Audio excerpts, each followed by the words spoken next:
let's talk a little bit about Fantastic Four: The First Steps. How are we going to do that? Because there's only 3 of us. Whoa! Hey!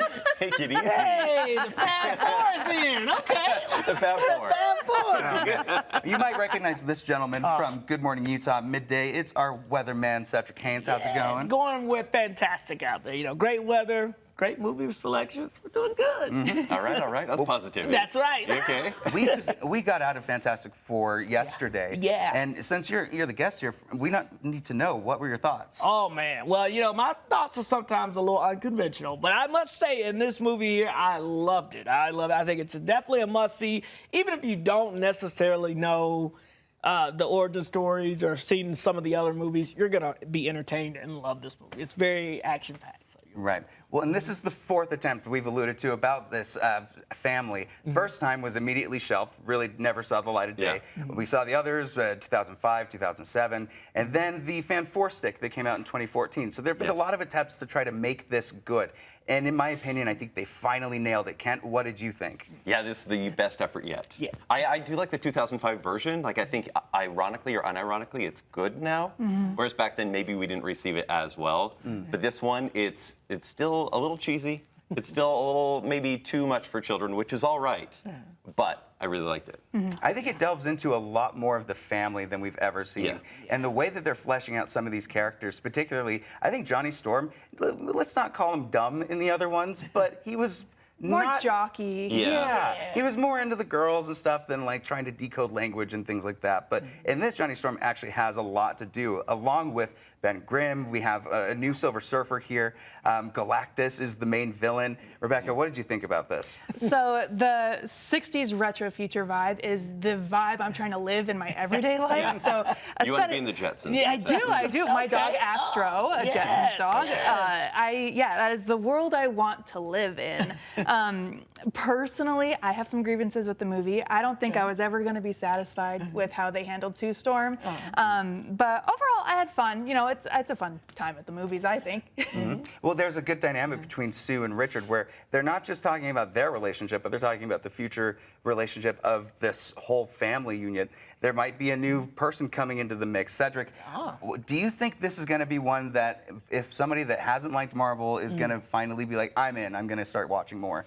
I don't know if they haven't liked Marvel, that they'll be all in. But I will say, I think just from the sense of the way that they produced the movie itself, the way it starts off throughout the movie, it's not like you're going to be lost. So you're going to feel like you're engaged from the beginning through and understand what's going on. So I think you're going to love it. Yeah. I think one great thing that the movie does is it doesn't require any homework. Like other Marvel movies are like, watch 7 other Disney Plus series. This one says, hey, here you go. This is all you need to watch. Well, and we're in an era now of superhero movies, too, where I think we have overcorrected from here's an origin story for everybody to now we're right in the middle of the action and you can pick it up from context clues. It's kind of a new generation of storytelling for superhero films because it is a little wild if you were a studio exec to be like, and we're not going to explain who any of these people are. We're just going right into it. Yeah. Well, yeah, because we've seen these characters done multiple times. Well, and that's comic books. If you ever just pick up a comic book, that's how they are. You will never understand what's happening or who everybody is. You just kind of have to piece it along as you go. Let's talk about the visual effects a little bit because for the past few Marvel films, we have noticed a stark difference in visual effects versus like when we first saw Thanos show up. A lot of things maybe didn't work, but all of the cosmic stuff, incredible. Oh, man. Yeah, the stuff in space was awesome. I have one big gripe with the CGI. We can save it for spoiler talk. Okay, because I'll see it too. Okay.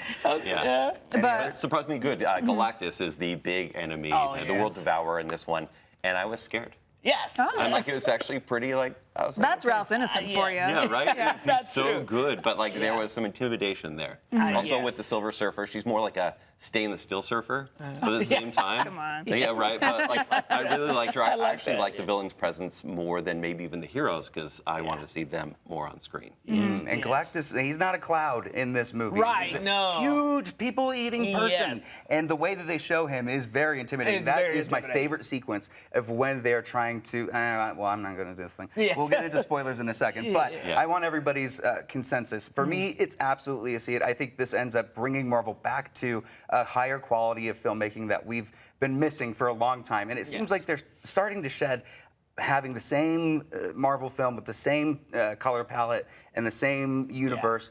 They can branch out and we will still show up. I think they finally did the Fantastic Four well. Yes. Yeah. What do you think? I like the. Sorry, I'll jump in. no, yeah, go ahead. I like the vibe. I like the score so much. Yes. Michael Giacchino. Yes. I like the fact that it didn't have the same Marvel comedy. All right, there were Right. emotional moments. I did have some issues with some characterization, but at the same time, it's still see it. Rebecca? Yeah, still a see it for me. As far as the Marvel movies that have come out this year, Thunderbolt's probably my favorite, but this is a close second. Very cool. And Cedric, what do you got to say? Oh, I definitely say see it. You know, like I said, I love the fact that I just like the way, for me, the character storytelling of the different characters and how they fit in with the story itself. It wasn't like over cheesy or over. You could tell like it wasn't overdone. It was almost perfect. And you brought up the score, and I remember I mentioned right after, I said I love the score. The music actually was on point. So it's a must see. You can't go wrong with Michael Giacchino. He set He's so many my pianos on fire. favorite. Well, with that being said, we are going to delve into spoilers right now. But you're going to have to check that stuff out on our YouTube page. So make sure that you go and check it out so we can spoil everything about this. And this is probably where we're not going to see Cedric for the rest of our News 3 Top Plus segment. But thank you so much for coming on. No, please thanks do for it having again. me. Yes, This is thanks so for much having fun. me. Oh, yes, and especially when you pick out great movies like that. I'm there. Absolutely. Yes. With that being said, let's jump into